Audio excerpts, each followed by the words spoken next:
अस्सलामुअलैकुम and welcome to the commerce academy YouTube channel. आज की इस वीडियो में हम बिजनेस मैथ्स के एमसीक्यूज़ पढ़ेंगे 2018 ईयर के। इसको पढ़ने स्टार्ट करते हैं। तो पहला एमसीक्यूज़ है 25 की पावर है 1/2 मल्टीप्लाई बाई 8 की पावर 1/3 इज़ इक्वल टू।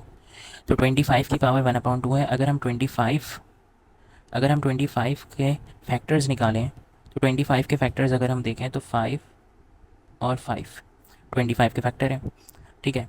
इसी तरीके से अगर हम 2 के फैक्टर्स निकालें तो 8 के फैक्टर्स निकालें तो 8 के फैक्टर्स होते हैं 2 2 और 2।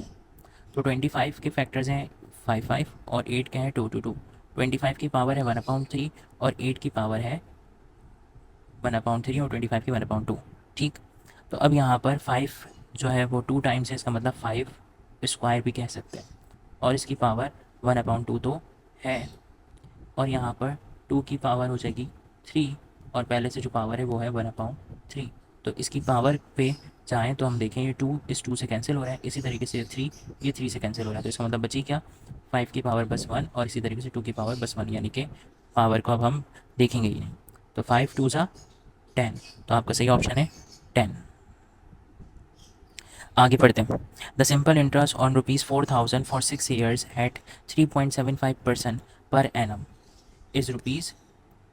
तो आपको सिंपल इंटरेस्ट निकालना है जो कि 4,000 रुपीज़ के ऊपर है। 4,000 क्या हो गया आपका प्रिंसिपल, और जो 3.75 है वो आपका रेट है, और जो है वो टाइम जो है वो 6 years है। तो हमारे पास principal, time and rate given है। और सिंपल इंटरेस्ट का फॉर्मूला होता है आई इक्वल्स टू PRT। तो P हमारे पास है 4,000, R जो है वो 3.75% है, यानी कि 0.0375। और अगर हम रेट की बात करें, टाइम की बात करें, तो टाइम जो है हमारे पास 6 years का है। ठीक। तो यहाँ पर आप अगर रेट में कोई बच्चे कंफ्यूज हैं तो रेट देखें। रेट जो है वो मैंने डायरेक्टली यहाँ पर उसको कन्वर्ट करके लिख दिया, यानी कि रेट जो है वो डिवाइड बाय 100 हो जाता है। यानी कि अगर मैं आपको लिख कर दिखाऊँ 3.75 डिवाइडेड बाय 100, क्योंकि परसेंटेज का साइन हटता है तो डिवाइड बाय 100 होता है, तो ये बराबर हो गया 0.0375 के। इसलिए ये मैंने लिखा है। ठीक है। अब इन तीनों वैल्यूज़ को आपके अपने पास कैलकुलेटर में मल्टीप्लाई करेंगे तो आपके पास आंसर आएगा 900, जो कि यहाँ पे करेक्ट है, मैंने चेक कर लिया।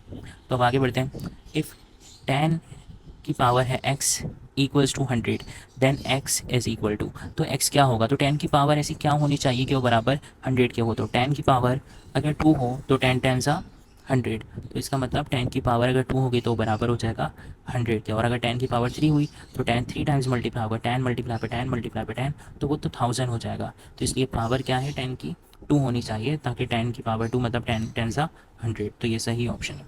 आगे चलते हैं। The decimal equivalent of a binary number 100। Binary number 100 का डेसिमल इक्विवेलेंट क्या है। तो बाइनरी टू डेसिमल जो है वो हमने करना सीखा था, और वो अगर आपको याद हो कि बाइनरी से डेसिमल में कैसे जाते हैं ये चेक कर लें। वरना दूसरा ऑप्शन क्या है कि हम अपने जो आंसर गिवन है इधर इस क्वेश्चन इस एमसीक्यूज़ के अंदर उन तमाम आंसर्स को लें और उनको जो है वो एक एक करके बाइनरी में कन्वर्ट करके देख लें। ठीक है। लेकिन यहाँ पर मैं, क्योंकि यहाँ से हमें बाइनरी से डेसिमल में जाना है, तो मैं आपको वही सिखा देता हूँ। तो 100 पहली चीज़ तो ये है कि हमारे पास जो बाइनरी नंबर है वो ये है 100। तो हर बाइनरी नंबर को हम मल्टीप्लाई बाय 2 करते हैं और फिर प्लस कर देते हैं, मल्टीप्लाई बाय 2 प्लस 2। अच्छा। तो हमने क्या करा, 1 को भी मल्टीप्लाई बाय 2, 0 को भी मल्टीप्लाई बाय 2 और फिर लास्ट में भी 0 को मल्टीप्लाई बाय 2। अब इनके ऊपर पावर लगाते हैं हम। तो सबसे लास्ट वाले के ऊपर पावर क्या आ जाती है, 0 पावर आ जाती है। ठीक है। सबसे लास्ट वाले के ऊपर 0 से स्टार्ट होती है पावर, फिर उसके बाद 1 एंड देन 2। ठीक। तो अब इस 2 की पावर को अगर हम सॉल्व करें तो यहाँ पर 2 की पावर 2 है, तो यानी 2 2 ज़ा 4, और यहाँ पर 0 मल्टीप्लाई बाय 2 की पावर 1 मतलब कि 2, और यहाँ पर 0 मल्टीप्लाई बाय 2 की पावर 0। तो किसी भी नंबर की पावर अगर 0 होती है वो बराबर होता है 1 के। तो खैर अब इसको अगर मल्टीप्लाई करें तो 1 4 ज़ा 4, 0 2 ज़ा 0 और 1 0 1 ज़ा 0।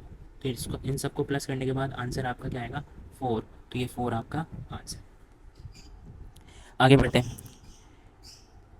अगर 1 जो है वो मल्टीप्लाई हो जाए ए इन्वर्स से तो बराबर किसके होगा। तो A multiply by A inverse हमेशा बराबर होता है आई मैट्रिक्स के। A multiply by A inverse equals to I, I मतलब identity matrix.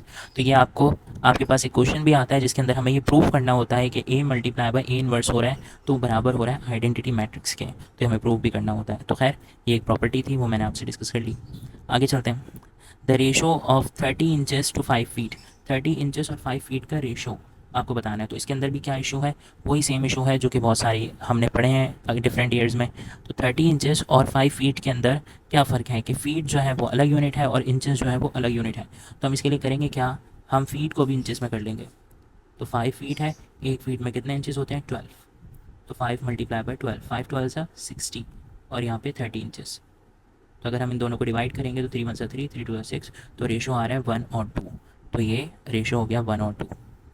The value of x in the proportion, ये आपको एक प्रोपोर्शन दिया हुआ है, उसके अंदर आपको एक्स की वैल्यू पता लगानी है। यहाँ पे प्रोपोर्शन क्या है कि 4:3 equals to x is to 12।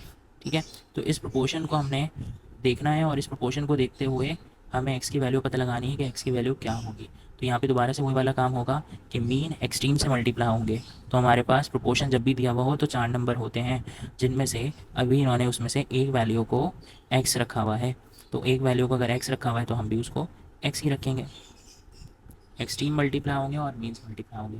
तो 4 मल्टीप्लाई होगा 12 से और 3 मल्टीप्लाई होगा एक्स से। तो 4 3 सा 4 12 सा 48 और 3 मल्टीप्लाई बाई एक्स 3x, और फिर उसके बाद 48 डिवाइडेड बाई 3, क्योंकि 3 वहाँ मल्टीप्लाई करें यहाँ के डिवाइड करेगा। 3 1 सा 3, 3 1 सा 3 और 3 6 सा 18, तो 3 16 सा 48, तो x इक्वल्स टू 16। सही ऑप्शन ये है, क्या है हमारे पास ये अवेलेबल है, जी है। आगे चलते हैं। द पैराबोला, एक आपको इक्वेशन दी हुई है, ओपन्स, आपको इक्वेशन देकर बोल रहे हैं कहाँ ओपन हो रहा है। तो पैराबोला के लिए डायरेक्शन पूछ रहे हैं यहाँ पे, कहाँ ओपन हो रहा है, अपवर्ड ओपन हो रहा है या डाउनवर्ड। तो हमने यही देखना होता है हमेशा कि ए के साथ कोफिशिएंट क्या है। ए के साथ अगर कोफिशिएंट पॉजिटिव है तो फिर अपवर्ड होता है, और अगर ए के साथ कोफिशिएंट नेगेटिव है तो वो डाउनवर्ड होता है। अब ए किसको बोलते हैं, जो एक्स स्क्वायर वाली वैल्यू होती है वो हम ए कहते हैं उसको। तो ए की वैल्यू अगर जो है वो प्लस में है तो अपवर्ड, और ए की वैल्यू अगर माइनस में है तो वो डाउनवर्ड। तो इस वाली इक्वेशन में यहाँ पर है -3, तो -3 जो है वो माइनस में, तो डायरेक्शन हो गई ओपन डाउनवर्ड्स।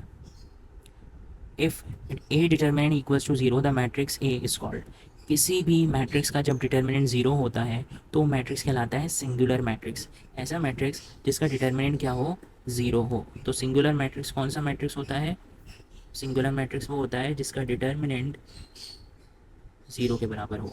डिटर्मिनेंट 0 के बराबर हो, डिटर्मिनेंट क्या होता है जिसमें हम ए डी से मल्टीप्लाई होता है और फिर माइनस करवाते हैं बी सी से। तो A D minus B C वाला जो काम होता है वो डिटर्मिनेंट निकलता है। तो जिसका 0 निकलता है उसको कहते हैं हम, वो मैट्रिक्स सिंगुलर मैट्रिक्स है।